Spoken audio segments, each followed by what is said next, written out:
A pandemia do coronavírus é muitas vezes comparada com uma outra, a gripe espanhola.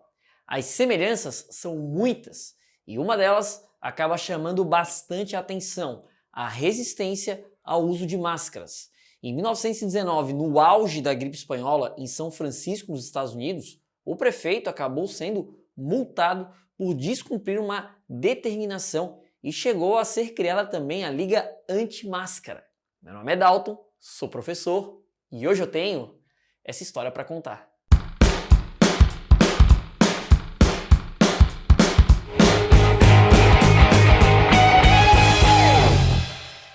Galera, para quem não sabe o que foi a pandemia da gripe espanhola, tem um vídeo sobre isso aqui no canal, que eu vou deixar o link aqui nos cards e também na descrição.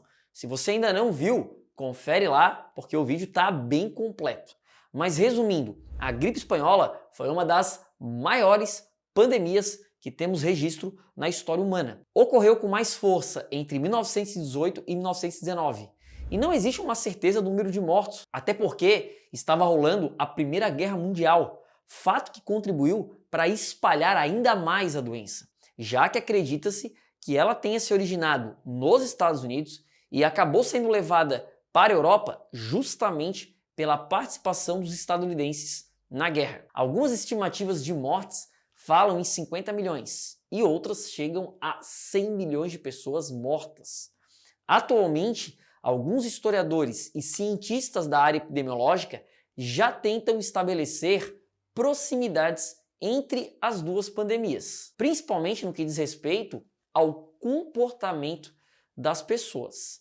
Para o neurocientista Steve Shen, que é da Universidade Federal do Rio de Janeiro, em uma entrevista que ele acabou dando ao Estadão, nos dois momentos, tanto da gripe espanhola quanto a do coronavírus, o governo e também parte da sociedade acabaram desacreditando da existência e também dos impactos das pandemias. Devemos lembrar que alguns países, na pandemia da gripe espanhola, chegaram a omitir informações e censurar a imprensa. O nome gripe espanhola vem daí, já que a imprensa espanhola era uma das poucas a divulgar sobre a doença na Europa. Remédios sem efeito ou eficácia comprovada foram largamente propagandeados. Inclusive foi durante a gripe espanhola, aqui no Brasil, que muitos acreditam ter surgido a receita da caipirinha, já que a mistura de cachaça, limão e mel era divulgada como um santo remédio contra a gripe. Esse remédio obviamente não tinha eficácia nenhuma, mas pelo menos deixava a pessoa mais alegre. Outro item que não escapou das críticas foi a máscara. Como na atual pandemia, ela foi apontada como uma forma de diminuir a propagação do vírus influenza que causava a gripe. A maior parte dos países, inclusive o Brasil, recomendava o seu uso em locais públicos. Em São Francisco, um dos locais mais afetados pela gripe, pela demora do governo em ter uma ação rápida à epidemia, o uso de máscaras se tornou obrigatório em 25 de outubro de 1918, um mês depois do primeiro caso registrado.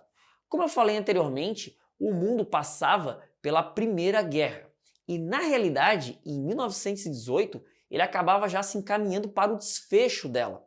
O uso de máscaras nos Estados Unidos ele passou a ser considerado como um símbolo do patriotismo, já que várias propagandas vinculavam o seu uso para possibilitar uma maior produção de armas e equipamentos para a guerra.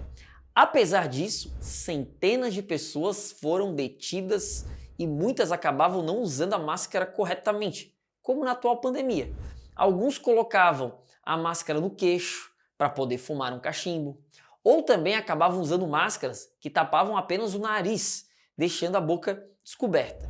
Tinha também pessoas que usavam a máscara com um furo na boca para poder fumar.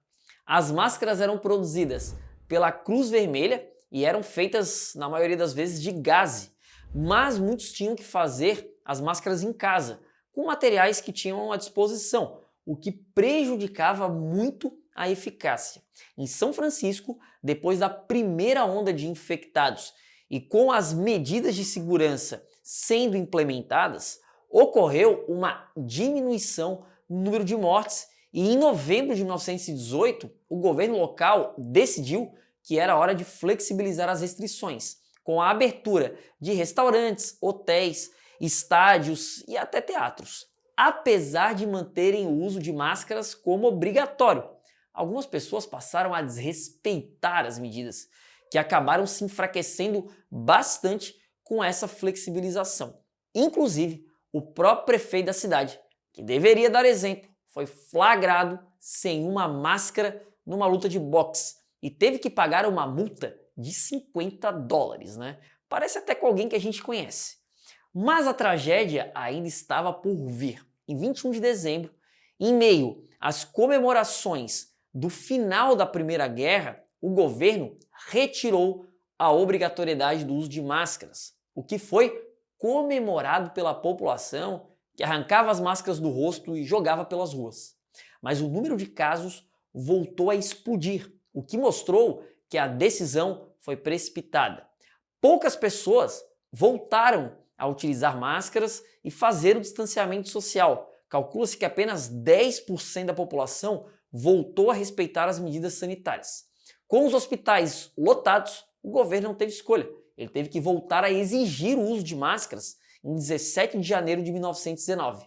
Mas agora os questionamentos passaram a ser mais fortes, já que vários comerciantes tinham medo da diminuição do movimento e alguns passaram a questionar a eficácia da máscara. Eles usaram como argumento que a própria Associação Americana de Saúde Pública tinha publicado um artigo que questionava se o uso de máscaras era realmente efetivo.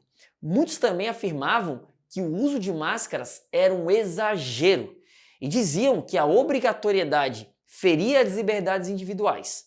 Foi aí que surgiu a Liga Anti-Máscara, liderada por uma mulher, Emma Warrington, que era advogada, deputada e também adversária política do prefeito, James Rolfe, aquele mesmo que foi multado. Cerca de meia dúzia de outras mulheres acabaram também ocupando cargos superiores junto a ela, e 8 homens também aderiram à Liga. Alguns deles representavam sindicatos e 2 membros eram do Conselho de Fiscalização do próprio governo que tinham votado contra as máscaras. O primeiro encontro reuniu mais de 2.000 pessoas e, apesar do número pequeno, seus membros eram muito influentes na sociedade. O grupo queria o fim da obrigatoriedade do uso de máscaras e o maior argumento era novamente que isso feria as liberdades individuais. O prefeito até acabou resistindo inicialmente à pressão.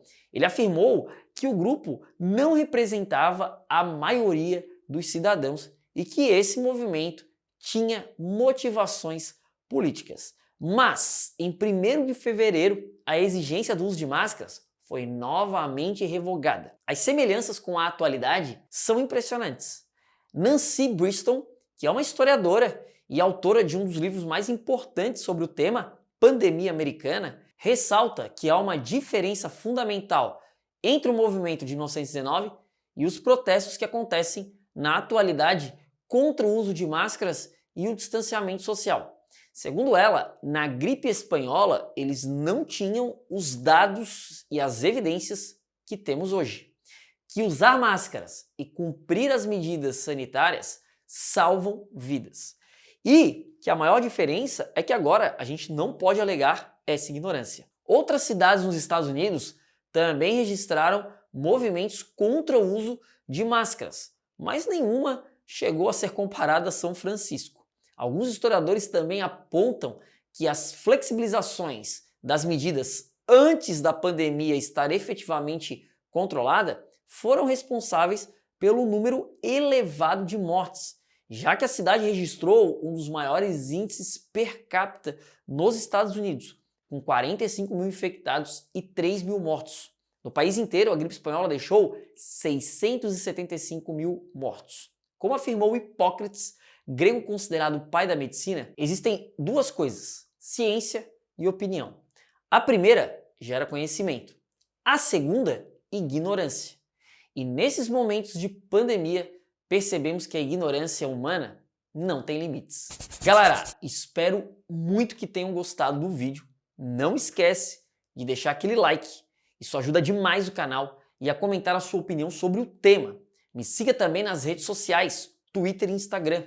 Eu vou ficando por aqui, espero vocês no próximo vídeo. Valeu, galera!